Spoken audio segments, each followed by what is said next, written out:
Os irmãos podem se assentar. Abra sua Bíblia, livro de 1 Samuel, capítulo 14.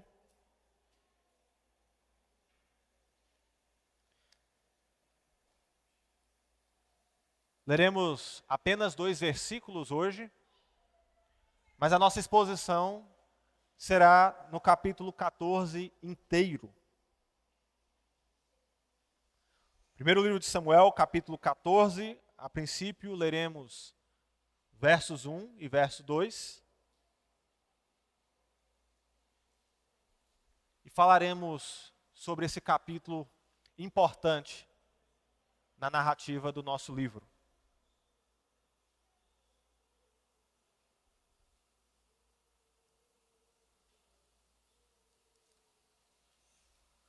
A palavra do Senhor nos diz assim, você pode acompanhar o texto que está sendo exposto aqui à frente. Sucedeu que um dia disse Jonatas, filho de Saul, ao seu jovem escudeiro: Vem, passemos à guarnição dos filisteus, que está do outro lado. Porém, não o fez saber a seu pai. Saul se encontrava na extremidade de Gibeá, debaixo da romeira em Migron. E o povo que estava com ele eram cerca de 600 homens. Palavra de Deus para nós, que Deus aplique poderosamente a sua verdade aos nossos corações. Meus irmãos, olhar para o capítulo 14 de 1 Samuel, a gente encontra como um tema que salta nesta narrativa a ideia de espiritualidade. Pois o capítulo 14 consegue trazer algumas evidências de como funcionava essa espiritualidade decadente do rei Saul. E espiritualidade é um assunto extremamente importante para o nosso tempo. Porque nós nunca vimos uma época com tantas expressões de espiritualidade. Numa época de relativismo da verdade, muitas pessoas pensam que qualquer forma de espiritualidade é genuína, que qualquer tipo de experiência religiosa é algo aceitável. Só que o grande fracasso do evangelicalismo no Brasil é exatamente produzir cristãos que experienciam falsas espiritualidades. Por essa razão, nós precisamos começar definindo a falsa espiritualidade como ela é. A falsa espiritualidade é aquele tipo de espiritualidade que pode ser legítima para nós. Porque cada pessoa vivencia algum tipo de expressão de espiritualidade. E as nossas igrejas estão abarrotadas, meus irmãos, de pessoas que vivenciam algumas dessas coisas. O grande problema é quando a espiritualidade de alguém é falsa. É apenas uma fachada. Uma espiritualidade é falsa quando o que nós cremos nada tem a ver com o que nós vivemos. Uma espiritualidade é falsa quando o que vivenciamos enquanto comunidade não muda quem nós somos. Uma espiritualidade é falsa quando nós usamos nossa convivência religiosa em benefício pessoal, porque nós estamos mais preocupados com o engrandecimento do que com o relacionamento com Deus. E por isso eu preciso afirmar o quão importante é nos voltarmos para Samuel e vermos como as Escrituras retratam a espiritualidade e o coração dos homens. Exatamente essa experiência do rei Saul. A gente percebe isso na sua figura. No capítulo 14, nós começamos a ter noção das profundezas da espiritualidade que Saul vivenciava. Uma espiritualidade de alguém que nasceu no berço da revelação. A espiritualidade de alguém que nasceu no berço dos sacrifícios. Alguém que nasceu vivenciando e contemplando o ofício sacerdotal. Alguém que estava visivelmente contemplando a aliança de Deus. Porém, ainda assim, ele possuía uma espiritualidade distorcida. E em razão da sua desobediência, ele foi levado para longe de Deus. Por isso, meus queridos, pode bem ser que haja entre nós aqueles que vivenciam uma espiritualidade como a de Saul. Está no berço da aliança, vivencia todas as experiências graciosas que Deus contempla o seu povo e a sua comunidade, mas vivencia uma espiritualidade desprovida de vida genuína. Lembrando aos irmãos que nós estamos em uma série de sermões em Samuel, que estamos retomando após o domingo passado, que nós chamamos a ascensão do reino. E no último sermão, nós vimos a primeira queda de Saul acontecer, quando ele oferece sacrifício a Deus, não tendo permissão para fazer isso. Saul foi arrogante e precipitado. Ele havia atraído os filisteus sobre si, e na tentativa de maquiar a bênção de Deus sobre si, ele oferece sacrifícios. Nós vimos que essa era uma forma de simular para seus soldados a aprovação divina. Mas isso não deu certo, porque Samuel revela o pecado do rei. E assim nós veremos um Saul que, apesar das suas vitórias, despenca na sua espiritualidade. Apesar de um bom religioso, ele despenca aceleradamente no pecado. E de certo modo, meus queridos, a história de Saul, que pode bem ser um resumo da nossa história, precisa nos levar à reflexão. Por isso, a gente vê como a história de Saul retrata a espiritualidade falsa e decadente. Pois a falsa espiritualidade é um caminho enganoso para o cristão. E nós veremos hoje, com o exemplo de Saul, algumas marcas que precisam despertar a nossa atenção. Portanto, é isso que nós veremos no sermão de hoje. O coração de um rei caído que dá evidências de uma espiritualidade falsa. O ponto é, o quanto de Saul há em nós. Para começar, meus irmãos, nós precisamos saber que falsas espiritualidades são desprovidas de verdade. Falsas espiritualidades, elas são orientadas pelo medo e pelo engano de convicções falsas. E isso acontece porque pessoas vivem religiosamente algo que nada tem a ver com seus corações. Essa é a história de Saul. Veja, a história que se desenrola para Saul estava sendo desesperadora. O seu procedimento orgulhoso, conforme nos é narrado no capítulo 13, o leva a ficar confinado próximo à sua cidade natal, Gibeá, debaixo de uma árvore de romãs. Saul está encurralado porque ele está com medo. Isso porque os seus homens haviam debandado em massa. Cerca de 80% do exército de Saul havia deixado ele. E agora nós o vemos tentando manter o que sobrou ao redor de si. Mas o seu medo é totalmente ineficiente, porque o real problema de Israel, que eram os destacamentos inimigos filisteus, estava posicionado. O fracasso espiritual de Saul é tão claro que nós vemos ele desesperadamente encurralado com medo, embora não arrependido do seu pecado. O que levou Saul ao fracasso, meus irmãos, foi o ato de oferecer sacrifício a Deus, embora ele não fosse um sacerdote. E agora Saul está acompanhado de Aías, neto do sacerdote Eli. Para quem não está lembrado, o Senhor havia reprovado a linhagem de Eli. E me parece que Saul, sem ter muitas alternativas, tem consigo um sacerdote, porque tem medo das consequências do seu pecado. Ele sente a necessidade de alguém que o medie, embora isso não vai adiantar muito. Ele não está buscando orientação sacerdotal porque deseja fazer a vontade do Senhor. Tanto é que nós vamos ver que Saul não fará questão de consultar o Senhor para a batalha, mas totalmente o contrário disso. O texto nos mostra que enquanto Saul está com medo, Jonatas, o seu filho, toma uma iniciativa corajosa. Ele sai escondido de seu pai juntamente com seu escudeiro e vai até o destacamento de soldados filisteus. Era muita coragem. Porque Jonatas teria de encarar dois grandes obstáculos naturais e depois ele precisaria encarar um exército numeroso de soldados que havia feito seus homens fugirem de medo. Há dois penhascos que é referidos na narrativa que impedem Jonatas de chegar ao acampamento de soldados. O primeiro deles, chamado Bozes, significa escorregadio. E o segundo, chamado Sené, significa espinhento. A ideia do texto é que Jonatas precisa descer em um penhasco até o desfiladeiro e então escalar o outro para chegar aos filisteus. É escorregadio e espinhento o nome desses dois obstáculos, porque eles nos dão uma ideia da característica do solo desses penhascos. E o que guia Jonatas nessa atitude corajosa, mas aparentemente descuidada aos nossos olhos, é a sua confiança em Deus. Pois a convicção que está no coração de Jonatas é o lema que ele mesmo diz: nada pode deter o Senhor, porque ele tem o poder para vencer com muitos guerreiros, da mesma forma que ele pode vencer com poucos. E esta é a verdade que marca a cena que nós vemos.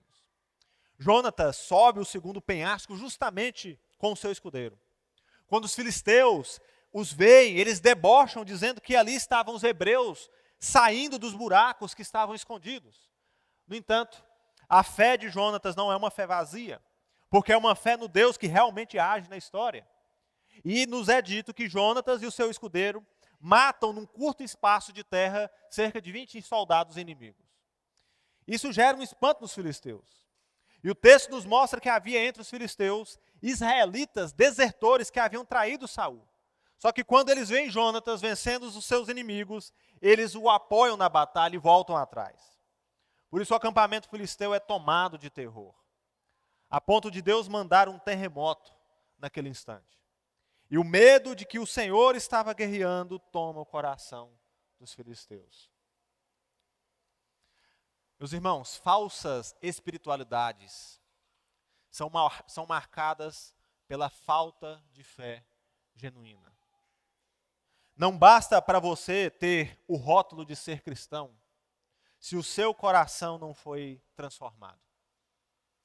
Aos Gálatas, Paulo diz: a vida que agora vivo no corpo, vivo-a pela fé no Filho de Deus, que me amou e se entregou por mim.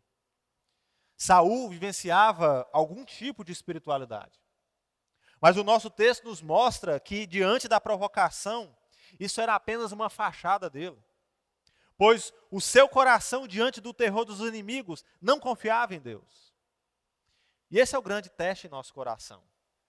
A confiança verdadeira em Deus.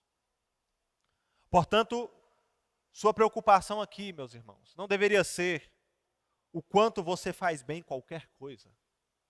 A sua preocupação deveria ser o seu coração buscar o Senhor em espírito e em verdade. Pois essa é a espiritualidade genuína. Uma fé que provém de realidades espirituais transformadas. Uma fé que provém de compromissos com a verdade de Cristo. Pois há milhares de pessoas sentadas nas fileiras das nossas igrejas que não possuem fé genuína em seus corações. Que não experimentaram o Cristo que o Evangelho oferece. Isso, no mínimo, deveria nos levar à inquietação de avaliar como está a nossa vida com Cristo. Isso deveria nos fazer refletir sobre o que nós estamos fazendo sentados aqui nas fileiras desses bancos, domingo a domingo. Isso deveria nos fazer pensar no quanto o Evangelho tem me mudado enquanto servo de Deus. Ou se o meu Evangelho é apenas um rótulo. Ou se de fato ele mudou o meu coração e a minha fé é genuína no Senhor Deus. Outro sintoma decadente da falsa espiritualidade, meus queridos, é a ânsia por engrandecimento pessoal. Tragicamente, esse é o tipo de espiritualidade ideal para as pessoas. Porque as pessoas querem espiritualidade que as promova. Elas querem viver uma espiritualidade que as exalte. Elas querem uma espiritualidade que traga engrandecimento. Observe só a quantidade de coaches que existe hoje. Inúmeros mestres da sabedoria popular, que em sua maioria não têm rigor com a verdade, mas só promovem nas pessoas inquietações com objetivos de fazê-las crescer. E às vezes a gente é tomado por isso. Preocupação de crescer. Quero ser grande. Esse é o alvo, inclusive, da maioria dos cristãos do nosso tempo. Nós vemos o nosso texto dizer que o terror no acampamento filisteu é visto pelas sentinelas de Saul que estavam de olho no inimigo. Então Saul resolve fazer uma chamada para revisar os homens que estavam com ele. E ele vê que o seu filho Jonatas não está entre os seus soldados. É curiosa a atitude de Saul, porque embora ele esteja posicionando o seu exército para a batalha, enquanto ele vê os seus inimigos sob confusão, a sua preocupação está sendo o controle do seu exército. Saul está preocupado com a sua liderança. Ele quer garantir a seus homens que tudo está sob o seu controle. Afinal, é a sua reputação. Saul não quer perder mais uma batalha. Ele precisa garantir a estratégia adequada que promova a sua história. Ele precisa passar a impressão de que realmente ele é o rei que comanda todas as coisas. Embora isso, o texto nos mostra que Saul até flerta com a possibilidade de consultar o Senhor, porque ele convoca Aías para que traga o colete sacerdotal. Mas o fato é que Saul está confuso. Ele não sabe se consulta o Senhor ou se ataca primeiro. Então a situação imediata distrai Saul, porque à medida que o tumulto entre os filisteus aumenta, ele rapidamente desiste da ideia de consultar o Senhor. Saul avança rápido para o prêmio que poderia promover o engrandecimento do seu nome. Parecia uma vitória fácil e ele precisava tomar os créditos por isso. Então Saul desiste de consultar ao Senhor, não é por causa da urgência da situação. Saul desiste de consultar o Senhor porque ele está mais preocupado em assumir a liderança do ataque. Ele está louco para assumir a responsabilidade, porque ele quer encabeçar a guerra. Quando na verdade os resultados da batalha não têm nada a ver com Saul. O texto faz questão de garantir esse entendimento. Pois veja, enquanto Saul está perdido sem saber como entra na batalha, os próprios filisteus se atacavam. Pois mesmo os desertores que haviam se aliado aos filisteus, agora atacam eles. E o texto nos diz que mesmo os homens que estavam escondidos, dispersos na região de Efraim, vão perseguir os filisteus que fugiam da batalha.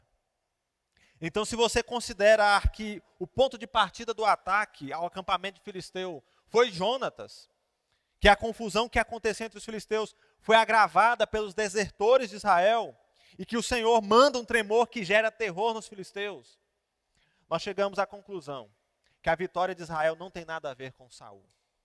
O crédito não é dele. É isso que o texto diz. Assim o Senhor livrou Israel naquele dia. Verso 23. Embora Saul busque os méritos da batalha, a nossa história demonstra que o Senhor era o verdadeiro protagonista da história. Sabe o que a gente aprende com isso, meus irmãos? Buscar engrandecimento pessoal não tem nada a ver com o evangelho genuíno. Isso é o oposto daquilo que Cristo ensinou. O evangelho de Cristo nos ensina a perceber que o protagonista da história é o Deus que nos redime. Cristãos transformados são aqueles que podem tomar a cruz e seguir Jesus Cristo. Por isso eu preciso te dizer que se o que guia a sua vida é o ideal de engrandecimento pessoal, arrependa-se disso. Grandeza não é o que você realmente precisa. Grandeza não é o que o evangelho promete. Crescimento material não é o que a sua família realmente precisa. Crescimento pessoal não é aquilo que vai trazer paz para o seu coração. Nós precisamos de cristãos que realmente entenderam e vivenciam uma espiritualidade com Deus. A minha alma anela e até desfalece pelos atos do Senhor, nos diz o salmista no Salmo 84. Isso só é possível quando entendemos o esvaziamento que o Evangelho promove. O choque de que nós não somos mais do que pecadores caídos, totalmente dependentes de Deus. Por isso, ao invés de buscar o nosso engrandecimento, a sua preocupação deveria ser a grandeza da majestade de Deus. A promoção do nome do nosso Senhor. O desfecho da história de Saul nos mostra que o ritualismo sem vida é autodestrutivo. Para um monte de gente, irmãos, a religião é como um boneco de lata. Pode até ter forma, mas não tem vida. Elas vivenciam uma religiosidade mecânica. A adoração delas é como bater ponto. Agem como Saul. Podem até ser capazes de oferecer sacrifícios, mas a sua interioridade não foi mudada. A maior parte da nossa história se concentra no voto insensato do rei Saul. O texto demonstra que, para Saul, a batalha era uma luta pessoal sua, pois ao ver que as condições eram agora favoráveis para Israel, Saul resolve impor aos seus soldados um voto cruel. O homem que comesse antes de Saul consumar sua vingança seria considerado maldito, jurado de morte. E isso produz uma angústia terrível sobre o coração dos soldados. O hebraico usa uma palavra que traz a ideia de que o estado de espírito dos soldados era de opressão desumana. O voto do rei era um sinal de opressão sobre os seus próprios homens. É como se os soldados sentissem que estavam sendo reduzidos à condição de escravos do rei. E por isso eles estão com medo, eles estão tristes, eles estão fracos, não é só pela questão física. O voto de Saul era um jejum forçado que, na verdade, demonstrava a espiritualidade caída de Saul. O rei perdeu o bom senso. Ele não está usando a sabedoria que o ungido do Senhor deveria exercitar. Pois o jejum não é uma prática mecânica. Presta atenção nisso, irmãos. O jejum faz parte das disciplinas espirituais. Mas ele não é uma fórmula mágica. O jejum não se resume ao castigo do corpo em busca de exaltação espiritual. E nem muito menos o jejum não é uma barganha para se obter favor divino. Então veja, eu estou dizendo que você deve jejuar, mas o jejum é uma prática particular para ocasiões específicas. Pois o jejum não está desatrelado da espiritualidade centrada em Deus. Porque o jejum é aproximação de Deus. Não é só deixar de comer, não é só cortar isso da nossa dieta, não é só deixar de fazer aquilo que eu gostava de fazer. Jejum é tempo de rasgar as vestes. Jejum é tempo de se voltar para Cristo e saber, eu preciso de Deus, pois eu sou um pecador desesperadamente corrupto. Saul não entendia isso. O jejum para ele não deveria ser uma forma de garantir a vitória. Jejum para ele deveria ser uma forma dele se arrepender do pecado dele, mas ele não faz. Porque ele quer usar o jejum como uma forma de garantir vitória para ele. Saul quer transparecer que ele e os seus soldados são um tipo de exército santo. É cruzada, é guerra santa, porque eles estão jejuando. A insensatez de Saul é tão grande, irmãos, que a sua atitude condena o seu próprio filho à morte. O seu filho é condenado à morte, os seus soldados são levados a pecar por causa do rei. A história mostra que depois de perseguir o destacamento dos filisteus, os soldados voltam por um bosque repleto de mel. E Jonatas, o herói da batalha, toma um pouco de mel para recobrar as suas forças. E o texto diz que ele brilha os olhos. Os soldados estão com medo, porque o juramento de Saul dizia, não comam nada. Então, enquanto eles capturam os despojos de guerra, como animais, riquezas, armas, os soldados estão tão desesperados de fome, que eles matam os animais e os comem ainda com o sangue na carne. Não foi feito um ritual típico para a pureza desses animais, pois o sangue, o sinal da vida, pertencia a Deus. E de acordo com as leis levíticas, Israel não deveria comer animais com sangue ou animais sufocados. Mas veja, Saul tem seu filho jurado de morte por ele próprio. Os seus homens estão pecando ao comer carne com sangue. Saul tenta consertar o que os seus homens haviam feito, ordenando que eles comessem devidamente os animais capturados. Ele fala assim, vamos mudar a história, vamos tentar consertar, vamos dar um jeitinho. Ele até edifica um altar para Deus para sacrificar esses animais, ou seja, ele faz um tipo de ritual aqui. E para agravar, quando Saul pensa que o seu ritualismo era zeloso, ele recebe um grande não de Deus na sua cara. Porque quando ele consulta ao Senhor se deveria continuar a perseguição aos filisteus que haviam fugido de Miquimás, Deus não responde. Além de forçar os homens a ficar o dia inteiro sem comer em jejum, ele queria passar a noite inteira perseguindo os filisteus, até que a vingança dele próprio houvesse sido consumada. Porque ele se sentiu humilhado pela forma como ele havia perdido a primeira batalha. Mas Deus não o responde. Deus deixa de falar com Saul. E a gente vai ver um eco disso quando Saul, desesperado, mais à frente, anos depois, passa por um acampamento de filisteus. E ele vai até uma vidente em Endor para tentar consultar o Senhor. Porque ele não ouvia mais Deus falar. Aqui estava um marco para Saul. Deus deixou de falar com ele, porque a sua espiritualidade era apenas um ritualismo mecânico. Quando nós percebemos o que Saul está fazendo, nós vemos Deus não aceitando nada do ritualismo inútil dele. Saul fica desesperado, porque Deus não está abençoando suas ações. Deus não está respondendo ele, é exatamente como Samuel o havia advertido. Os irmãos lembram disso no capítulo 12?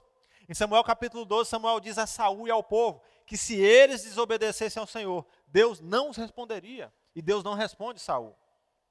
Quando o sacerdote lança sortes, Jonatas, o seu próprio filho, é indicado como culpado de morte.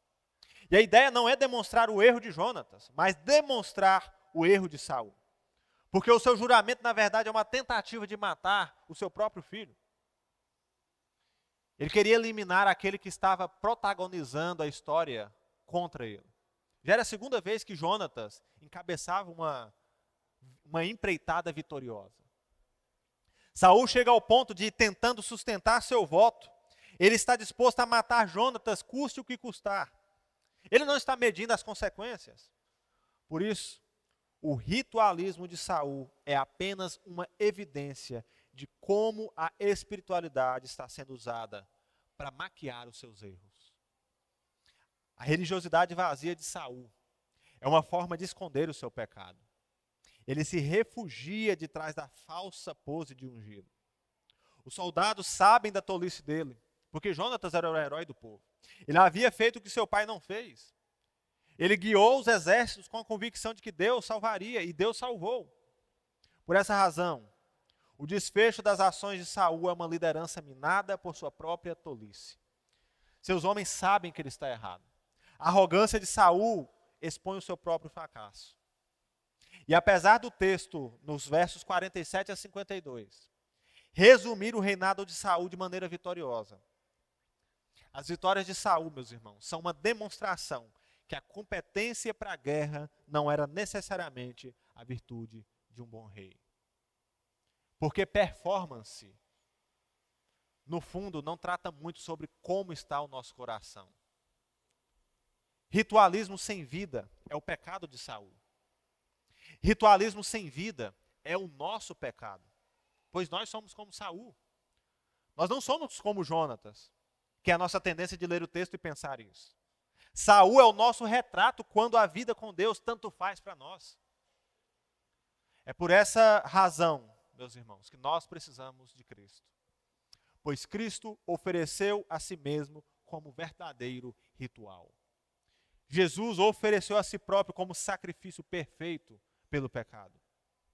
Com uma única oferta, Jesus aperfeiçoou para sempre os que estão sendo santificados. Hebreus 10, verso 14. Nossos sacrifícios, nossas ofertas, nosso serviço, nosso culto, não valem nada sem a mediação de Jesus. Você pode ser o melhor religioso possível, mas se o seu coração não se voltou para Jesus, a sua religiosidade só serve de testemunho contra a sua dureza de coração. Jesus é o sacrifício perfeito, meus irmãos. Ele é o filho que, assim como Jonatas, precisou descer ao vale para salvar o seu povo. Ele é o filho amado que se deu por nós para que houvesse salvação. Portanto, somente Jesus dá significado a uma verdadeira espiritualidade. Portanto, ao chegar ao final do sermão, nós precisamos nos lembrar que nós vimos que a falsa espiritualidade é marcada pela ausência de fé genuína. Nós vimos que a falsa espiritualidade é voltada para o engrandecimento próprio. E por último, nós vimos como o ritualismo é uma marca decadente da espiritualidade. Diante disso, ao encerrar esse sermão, você precisa avaliar o seu coração. É isso que eu quero reforçar a você, meus irmãos. Examine-se. Olhe dentro de si. Avalie se você realmente tem vivido uma espiritualidade verdadeira. Avalie se os cânticos que você tem cantado, com as verdades que nós declaramos, não são mentira dos seus lábios. Avalie se sua vida está em ordem e se a sua religiosidade não é apenas uma fachada.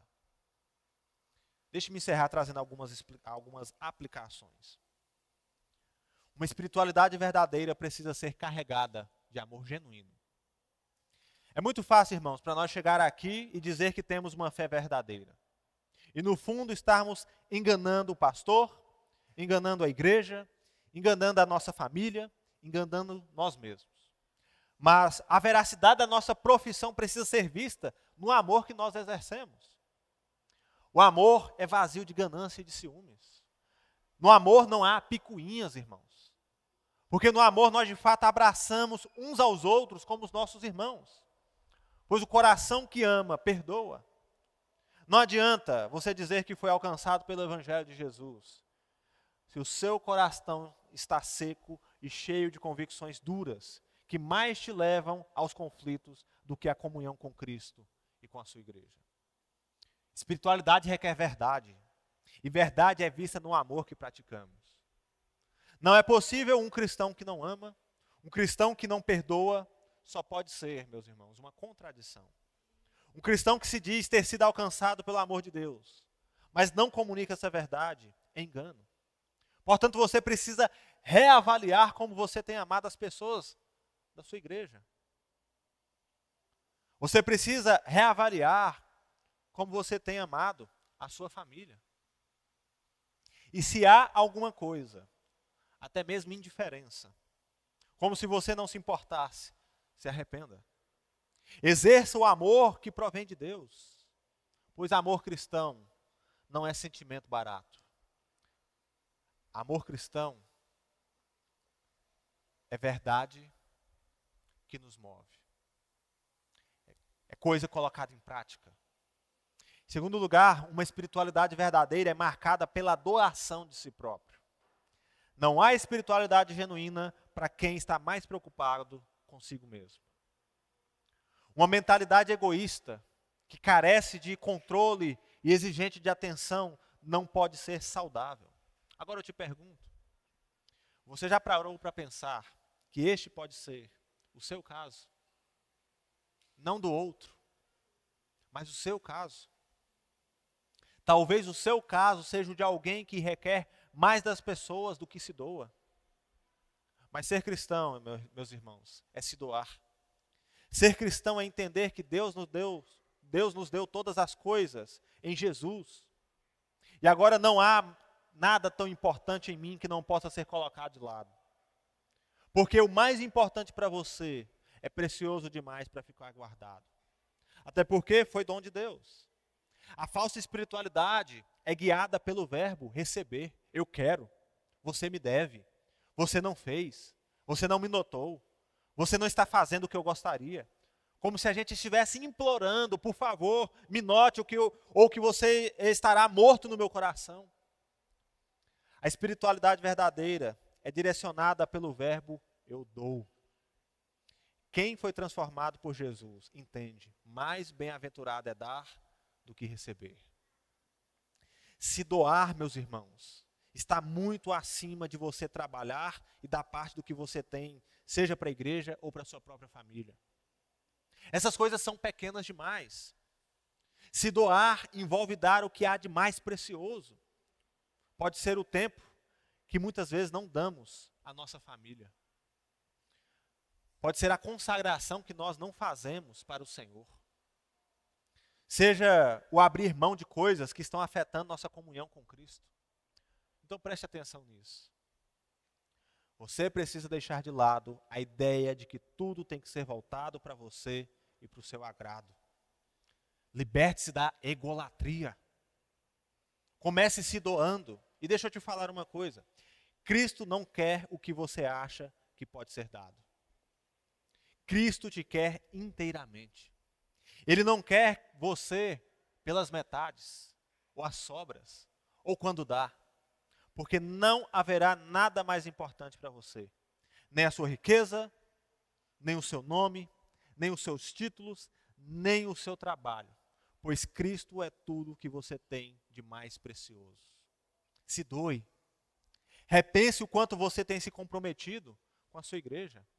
O quanto você tem dedicado à sua família para que ela ande nos caminhos do Senhor.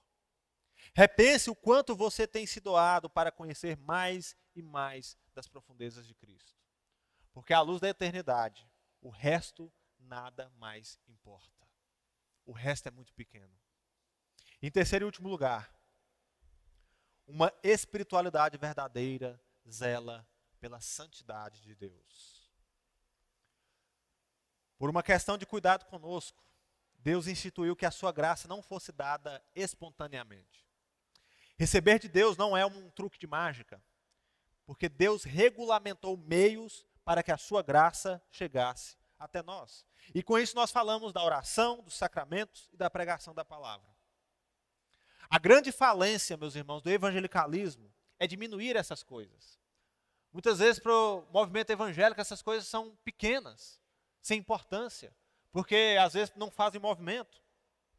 Num discurso falacioso de somente Cristo, muitos cristãos do nosso tempo não valorizam mais aquilo que foi ordenado pelo próprio Jesus. Então essas pessoas banalizam o que Deus estabeleceu. Elas profanam o culto a Deus e não têm zelo pela santidade do Senhor. Deus nos livre de fazermos isso. O culto não pode ser para você, meus irmãos, um ritualismo mecânico, como se você viesse ao clube para se divertir e ver os seus amigos. O culto ao Senhor é santo. Você está aqui frente a um Deus santíssimo que requer de você a devida reverência e o devido temor. É por isso que nós vemos uma geração de cristãos enferma, porque a espiritualidade para a maioria de nós se tornou uma questão frívola. Nós não damos o devido peso para as coisas do Senhor. Essa é a verdade. Então, ao invés de se contentar no fato de que você é um bom igrejeiro, de que talvez você possa estar anos na igreja, ser doutor em escola bíblica dominical, hoje você deveria avaliar se tudo isso aqui não se tornou mais do mesmo na sua vida. Se tudo que você tem vivido até aqui não é mesmice. E entra e sai ano e a gente vive na mesma. Acorde. Saia da mesmice espiritual. Peça ao Senhor que Ele faça o seu coração palpitar novamente. Porque o Senhor é bom. Ele tem sido misericordioso quando nós somos negligentes. Ele é bom apesar de nós merecermos a ira. E Ele continua sendo gracioso apesar da nossa infidelidade. A resposta que Deus requer de você é que você leve mais a sério as coisas de Deus. Leve mais a sério o dia do Senhor. Leve mais a sério o culto doméstico. Leve mais a sério a sua piedade pessoal, pois sem santidade ninguém verá o Senhor. Tema e trema diante do Senhor Deus. É preciso reflexão, irmãos. Espiritualidade vazia, mecânica, de um bom igrejeiro, é o que conduz milhares de cristãos nominais ao inferno. O inferno terá milhões de igrejeiros, milhões de pessoas que passaram por suas vidas, vivenciando as mesmas experiências que você vive, mas não se atinou, não se despertou para o fato de que o nosso coração precisa genuinamente de Jesus, de uma espiritualidade que é promovida pela regeneração que o Espírito produz em nós. E não uma espiritualidade de quem nasceu na igreja, de quem está há anos na igreja, mas isso não faz diferença alguma para elas. Portanto, diante da mensagem de Deus, nós precisamos nos atentar para o que o próprio Cristo diz. Buscá-lo em espírito e em verdade. Porque essa é a adoração bíblica. Pessoas que foram transformadas pela ação do Espírito. E que são maduras o suficiente para ouvirem a verdade do Evangelho e obedecer. Orem ao Senhor.